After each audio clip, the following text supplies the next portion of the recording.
out there watch. There we go. Yeah. Off we go, Alex. Over to you, mate. All right. Well, thank you very much for inviting. Oh, welcome. Thanks very much for the first Dale.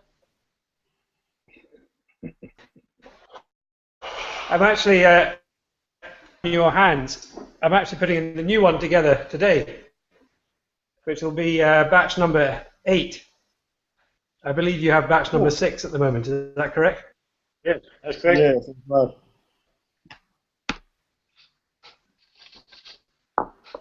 And the so the batch number 8, is that going to be a silver can leaf? This is actually from 1999 and 1995. Oh, fantastic! Back. And Alex, how So do you? I guess maybe if we sort of look at.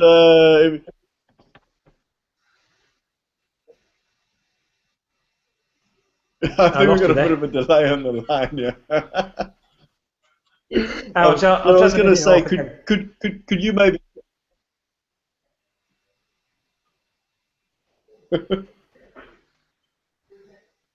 Right, try that again. Now my video's off. And I was going to say, could you tell us a bit more maybe about how you guys go about choosing barrels for specific batches? Absolutely. I mean, in terms of what we call the Ardnamurchan range, which includes Vascadale, Liddesdale, and also Loudale, which we've only had one batch of, all the casks are still selected in the same way as single casks for the Adelphi selection program. But if we're lucky enough to find maybe 3 or 4, which we think are good enough, I then consider them for a batch of one of these Ardnamurchan ranges. And it's a question of then taking each of the casks and sampling them individually and then together.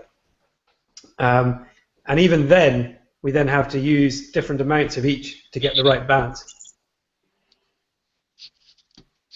And do you play around with different strengths as well? No, I mean obviously each of the single casks has its own natural strength when we're sampling it. But in terms of the final whiskey, it will always be reduced en masse, if you like, to 46%. Okay. After we've tried all the individual casks.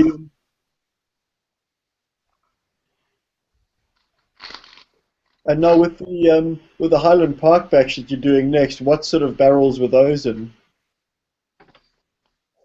Well, 4 of them are from first fill American oak barrels, so ex-bourbon.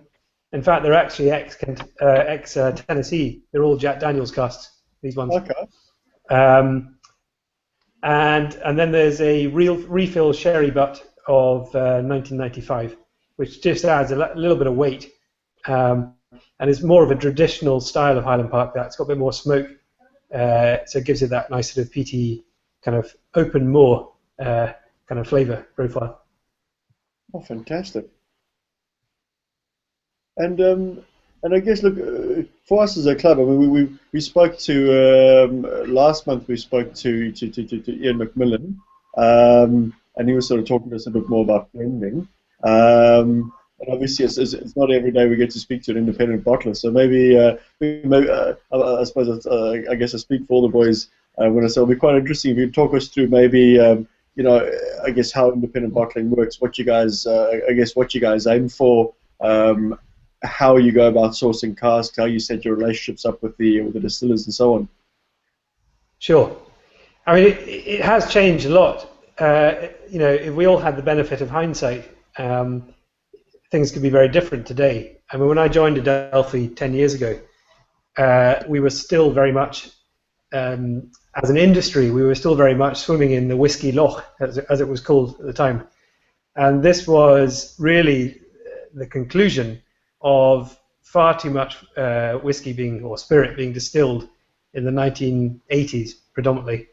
And as a result, a lot being offered still well into the 1990s and 2000s. So back in 2003, 2004, you could pretty much ring up any broker or distiller and with a wallet full of cash, you could buy just about whatever you wanted. Nowadays, however, we have a complete flip side, and we have massive demand for mature whiskey, and we don't have enough mature whiskey to see that demand or to fill it. So if you want to buy casks from these brokers and distillers, you have to have something that they want.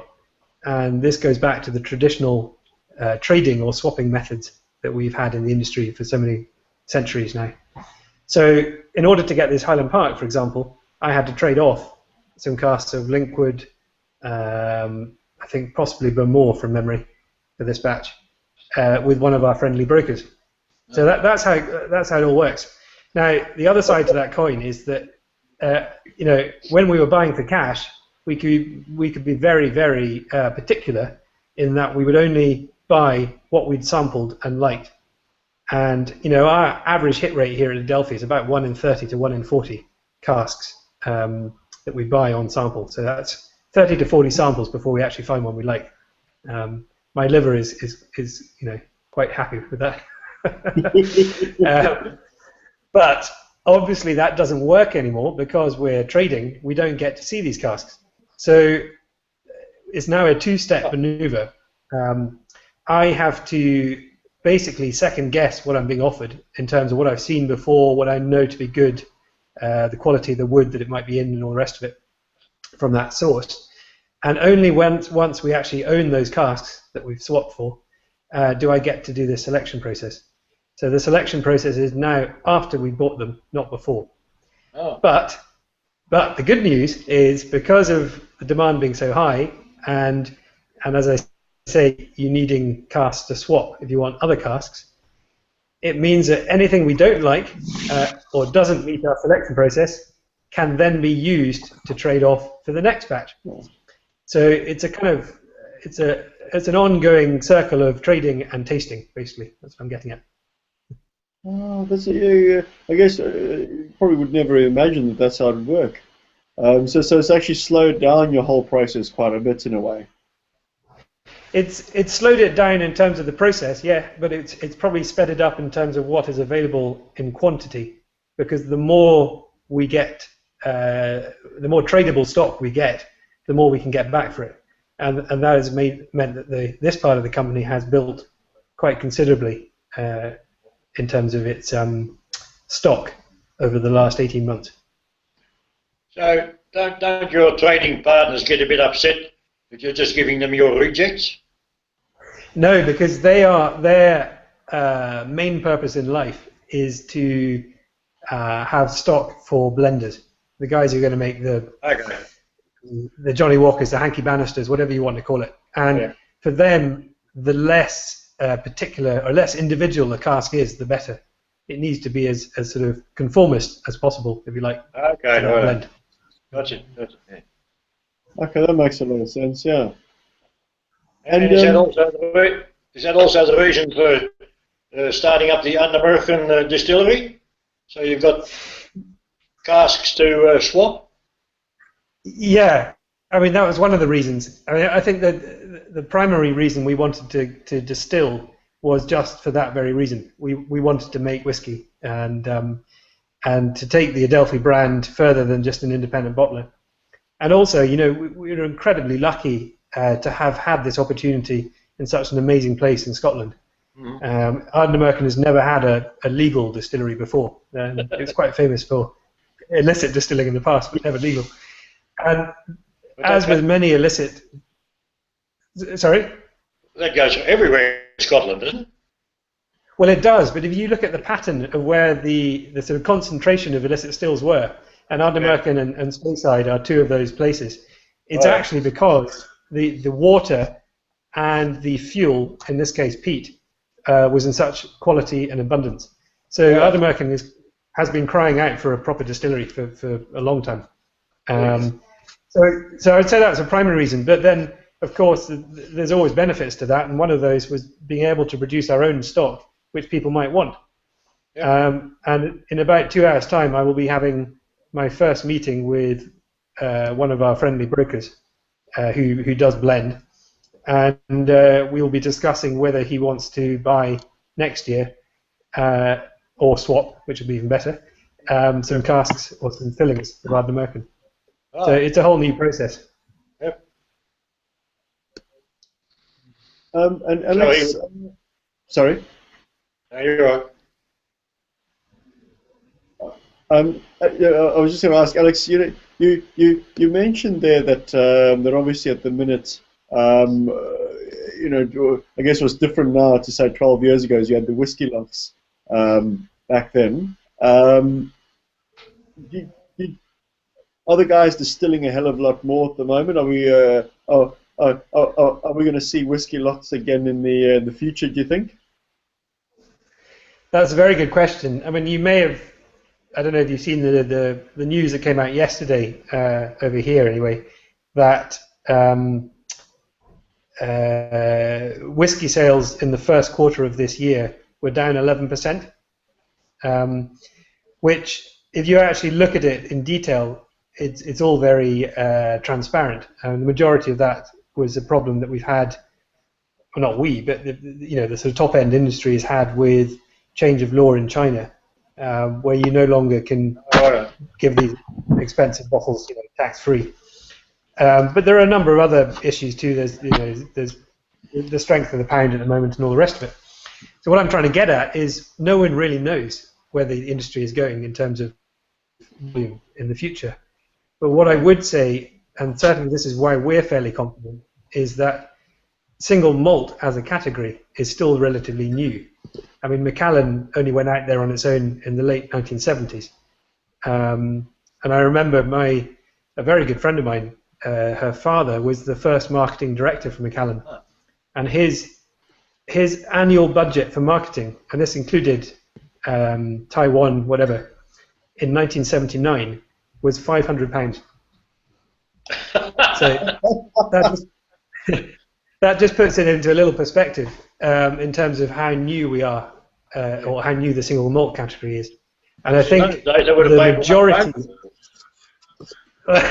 yeah, but the majority of these new distilleries, including Ardnamurchan, are predominantly there to make single malt, and anything else we can get is a bonus. And I think that's the big difference. Yeah.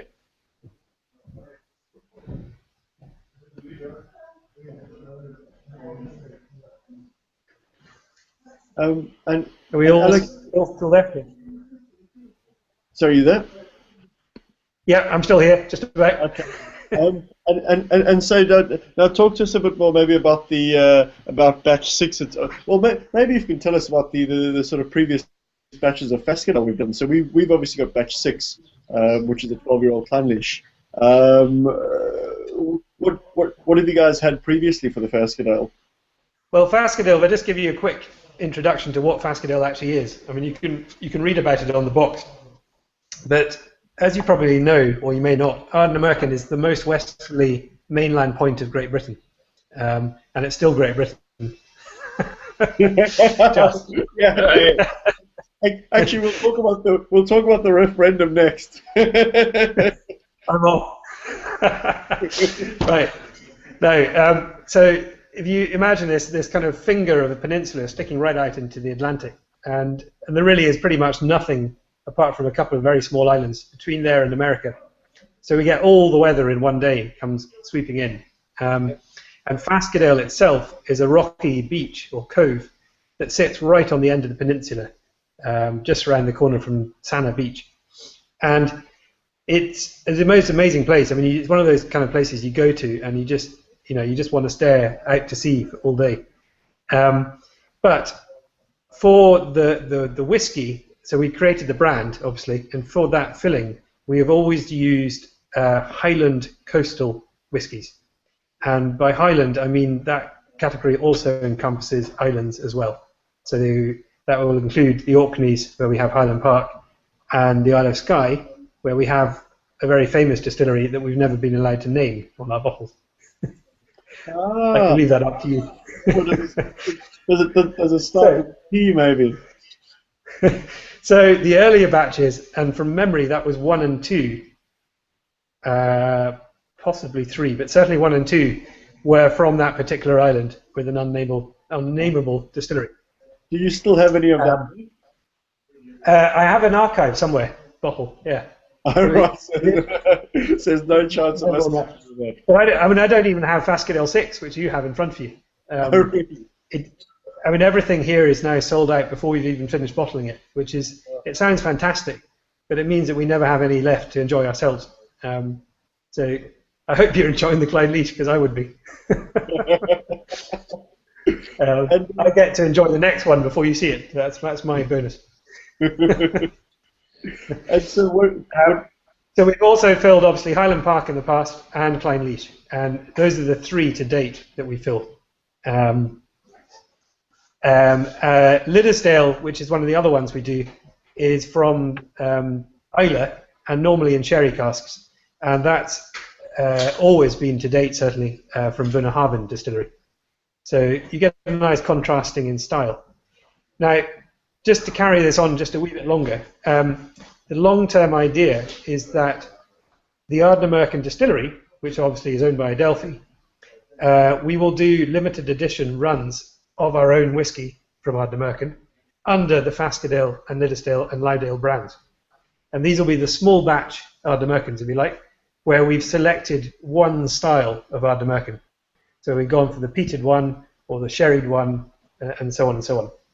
And it's only the Ardnamurchan single malt itself, which will come out in 8 to 10 years' time, that will be a combination of the styles, like all mainstream single malts are. Yeah. And we'll rely on the Dales, as we call them, to give you the limited batch releases. Nice. So, what's the latest Lilliesdale you've got out? Because I think a very sherried Islay sounds just what we need, I think. Well, it's also batch 6 you may have in Australia, because you're normally about 6 months behind, just purely for transportation reasons. But it's from Bunnahabhain, both batch 6 and batch 7 from Bunnahabhain, and they're 21 years old. And there were 3 or 4 sherry butts, or a mixture of of those in each.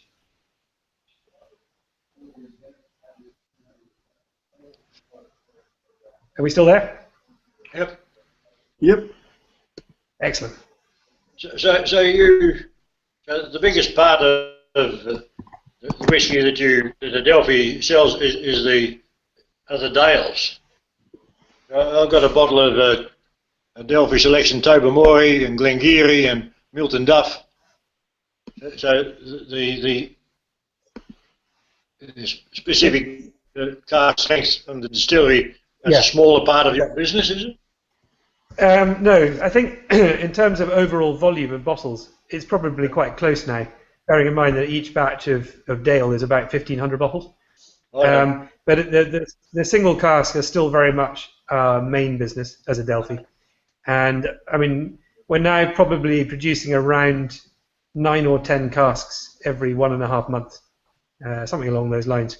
Okay. So, I mean, last year we bottled around, I think it was about 80 single casks, and then the rest went into the Dales.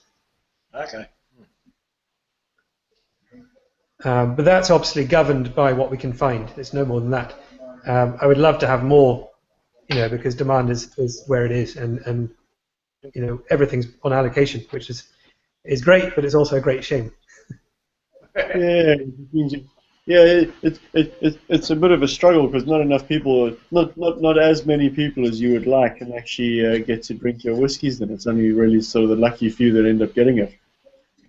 Well, as long as everyone who gets a bottle is drinking it, obviously responsibly. But the last thing I want is to see. The last thing I want to see is 25, 30 unopened Adelphi sitting in someone's cabinet. It's all about enjoying with your friends, and Adelphi is based on flavour. We're not there to pander to the collector's market or anything like that. We're there to find exciting whiskies from whichever distillery. It doesn't matter if it's a Macallan or a Ardmore or whatever. It's all about flavour. Yeah, drinking whiskies. Exactly. Yeah. Oh, good, mate. Listen, thank you for that. Can't take it with you. Sorry, Not at all. You can't take it with you. No, you got to finish it. But you've got a long way to go behind you, mate. You've got a lot you need to finish off.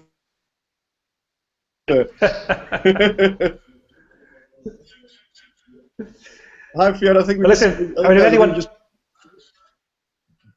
Sorry, Alex. You're still there? Yeah. Yep. Yeah. Sure.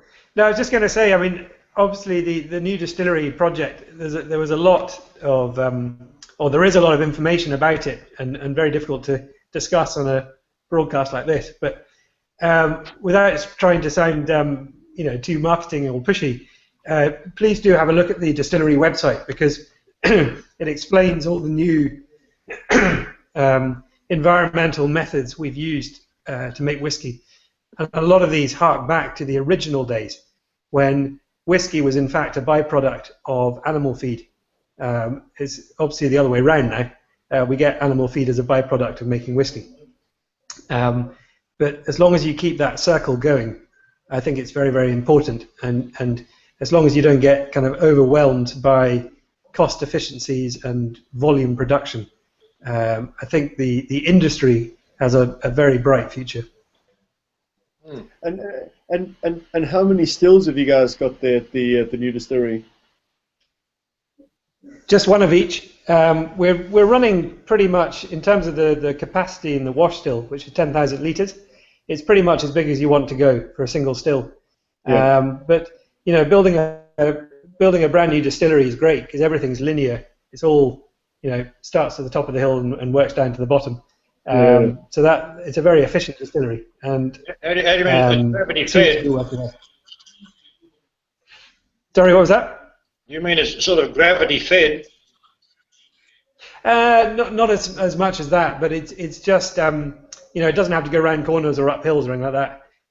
Although, admittedly, in order to get the best maturation warehouse we could, which is set into the rock face on the hillside, we had to put that at the top. So it does actually get pumped back up to that once it's spirit. But otherwise, it's a gradual, straightforward process to that point.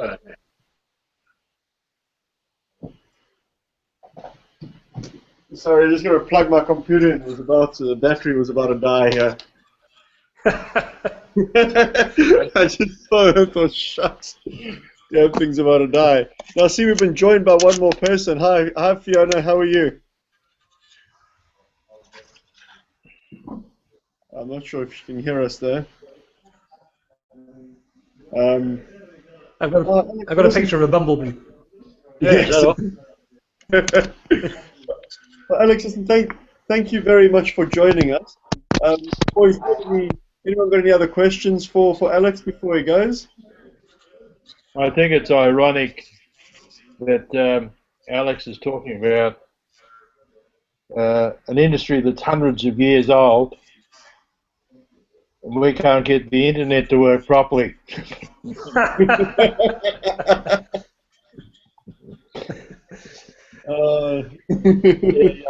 We're talking about something that's so steeped in history across a medium that is so fragile. Yeah, I know. It's terrible, isn't it? It's very fickle, but I think maybe in a few years' time, once we've all got what do you call this stuff, national broadband network, then we can we might not have these problems anymore. Actually, that reminds me of something, Alex. Maybe you could tell us about the election, mate, about that referendum. How was everyone a little bit worked up? Yeah, it got quite passionate towards the end. Personally, I stayed up all night until I was sure which way it was going. And it was actually our local vote here in Fife, the Kingdom of Fife, that put the final, should we say, ended the run of the yes vote. So it was a close run thing, but I think what it has done, it's woken everyone up to the fact that there is a very forward-thinking electorate in Scotland, and it's kind of reignited the politics in the UK, which had been a bit tired, shall we say, in recent years. Yeah, because I think I read you had something ridiculous like 80% voter turnout. It was 85%, or 85.5%, and in some cases, well, for those of you who like the Jura whiskey, you might like to hear that the Isle of Jura had 100% turnout, which I think is all of 48 people, but I'm not quite sure. Oh, that's Jura, right? Oh, that's brilliant. Oh, good, man. Well, so at least as far as the Scotch industry is concerned, we're quite safe for whiskey then for the future with the state of affairs carrying on as they are. Yeah, well, both politically and in terms of production now, I think it should be fairly stable. I mean, the one big concern that we did have, if there had been a run on independence, was that we would have actually had to renegotiate all our trade deals around the world. And the knock-on effect, both in time and cost, would have gone onto the bottle of whiskey. Simple as that. So I think, as an industry, we're quite lucky. Yeah. No, well, that's good. It's good to bear that in mind. Oh, there we go. Fiona's just listening. Oh. Well, thank you very much, boys. Have you got any for Alex? Sorry, missed that.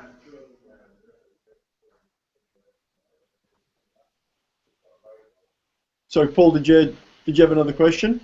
I think Fiona asked if Adelphi was going to start using wine casks or anything. I think wine casks. Fiona asked.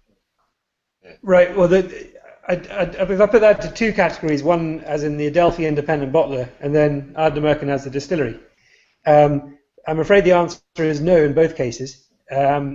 From an Adelphi point of view, as an independent bottler, we only select, as I explained earlier, we only select the casks that we actually like. And this is whatever it is, it's 130, 140, and it's mature. Now, if I get a borderline cask, one that I think is almost there, the very most I will ever do is to do what's called a re-rack, not a finish. And a re-rack is where you actually put it into a fresh cask of the same type. So sherry to sherry, bourbon to bourbon, and so on. Oh, but because it's mature whiskey, I don't like finishing it in a different style or type. So you do the re-rack just to give it more time in wood, in oak. Exactly. Yeah, just something a bit fresher. Yep. I think we are going to continue that philosophy with our own whiskey at Ardnamurchan, but I'm not ruling it out. We may well look at something in the future, just not at the moment. Yeah, that makes sense. Oh, good.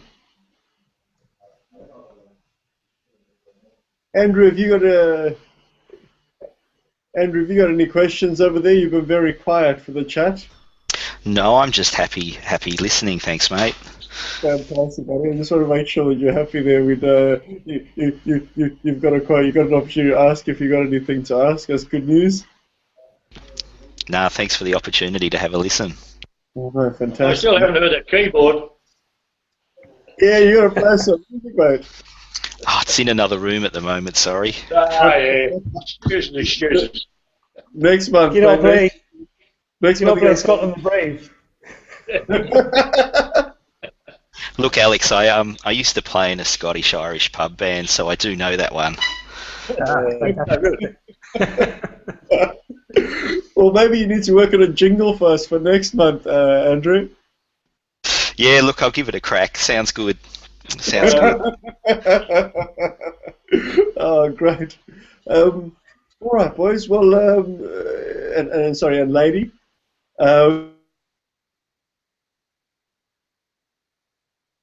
If we've any Alex there. Yeah, I'm still here. That was it for me.